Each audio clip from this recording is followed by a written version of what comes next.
அன்பார்ந்த இறைமக்களே, கிறிஸ்துவின் மறுப ஜபக்குழையின் வாயிலாக என்று உங்களை சந்திப்பது நான் பெரும் மகிழ்ச்சி அடைகிறேன். மக்களை சந்தோஷமாக இருக்கீங்களா? நிறைவாக இருக்கீங்களா? மகிழ்ச்சியாக இருக்கீங்களா? மன அமைதியாக இருக்கீங்களா? கிறிஸ்மஸை எதிர்பார்த்து காத்திருக்கிறீங்க இல்லையா? ஆயத்தத்தோடு இருக்கீங்களா? மக்களே, நம்ம ஆயத்தத்தோடு இருக்கும்போது எல்லாமே நிறைவாக இருக்கும். இன்று அவர் நமக்கு என்ன இறை செய்ய தருகிறார் பார்ப்போமா? இறைவாக்கினர் மலாக்கி எழுதிய நூல் அதிகாரம் 3 இறை வார்த்தை 1-4 முடிய. இதோ நான் என் தூதனை அனுப்புகிறேன், அவர் எனக்கு முன் வழியை ஆயத்தம் செய்வார். அப்பொழுது நீங்கள் தேடுகின்ற தலைவர் திடீரென தம் கோயிலுக்கு வருவார். நீங்கள் ஆவலுடன் எதிர்பார்க்கும் உடன்படிக்கையின் தூதர் இதோ வருகிறார் என்கிறார் படைகளின் ஆண்டவர். ஆனால் அவர் வரும் நாளை தாங்கக்கூடியவர் யார்? அவர் தோன்றும் போது நிற்க வல்லவர் யார்? அவர் புடமிடுகிறவரின் நெருப்பை போலும் சலவை தொழிலாளரின் சவர்கரிகாரத்தைப் போலவும் இருப்பார். அவர் புடமிடுவார், மேலும் வெள்ளியை தூய்மைப்படுத்துவர் போலும் அமர்ந்திருப்பார். லேவியின் புதல்வரை தூய்மையாக்கி பொன் வெள்ளியை போல் அவர்களை புடமிடுவார். அவர்களும் ஆண்டவருக்கு ஏற்புடைய காணிக்கையை கொண்டு வருவார்கள். அப்போது பண்டை காலத்தில் முன்னைய ஆண்டுகள் இருந்தது போல் யூதாவின் காணிக்கையும் எருசலேமின் காணிக்கையும் ஆண்டவருக்கு உகந்தனவாய் இருக்கும். Praise the Lord. ஆண்டவரை எதிர்பார்த்து நாம் காத்திருக்கிறோம். அந்த காத்திருப்பு நிறைவான காத்திருப்பாக இருக்கிறது. அவர் வரும்பொழுது நம் பாவங்களின் நிமித்தம், நம் குற்றங்களின் நிமித்தம் நாம் வருந்தும் பொழுது நம்ம மன்னிப்பு கிடைக்கிறது. நம் பாவமே செய்யலைங்கும் போது அவர் எப்படி வருகிறாரு? புடமிடுகிறவரின் நெருப்பை போலும் சலவை தொழிலாளரின் சவர்காரத்தை போலும் இருப்பார்.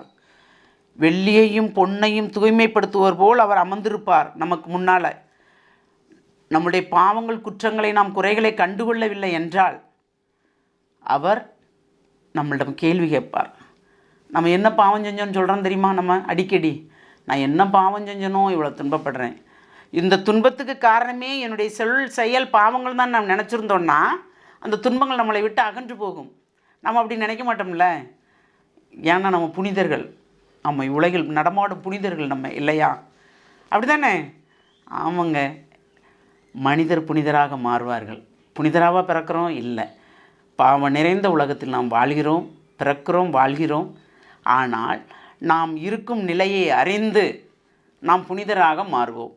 ஆம், எப்போவுமே புனிதராக பிறப்பது யாரும் இல்லை இல்லையா? அப்போது நாம் இப்போவுமே புனிதராக நினைத்து கொள்கிறோம். எவ்வளோ பாவம் செஞ்சாலும் நாம் புனிதர் தான் என்று நினைத்து கொள்கிறோம். இல்லைங்க, வீணுங்க அதெல்லாம். ஏனென்றால் நாம் மனிதர்கள்.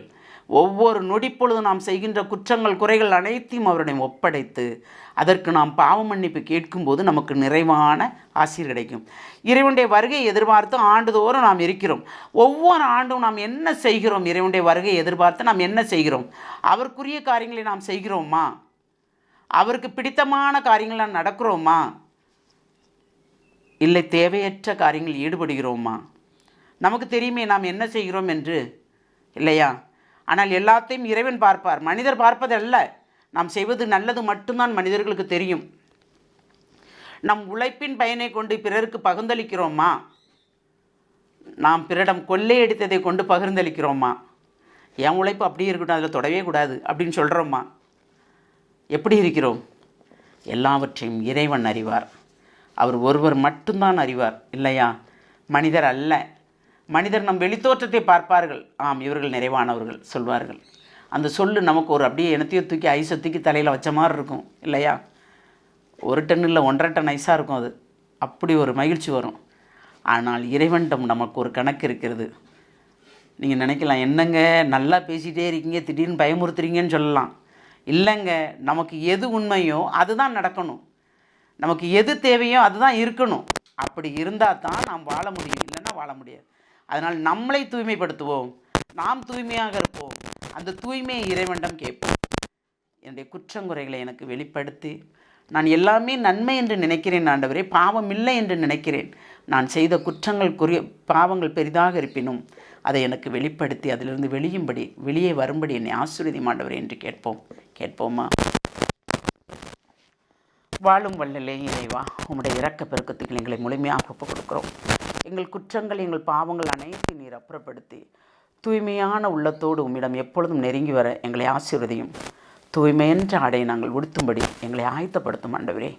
எப்பொழுதும் நீர் சந்திக்க வரும்போது நாங்கள் விழிப்புடன் இருக்கும். ஆம் ஆண்டவரே, விழிப்புடன் இருக்கும் பணியாளராக இருக்கும்படி நாங்கள் இருக்க வேண்டும் என்று நினைக்கிறோம். நீரும் நினைக்கிறீர் ஆண்டவரே. அதன்படியே நாங்கள் வாழும்படி நீர் அந்த வரத்தை தர வேண்டும் என்று உம்மை இறைஞ்சி மன்றாடுகிறோம். எங்கள் ஜெபம் கேட்கும் நல்ல பிதாவே. ஆமேன், ஆமேன், ஆமேன்.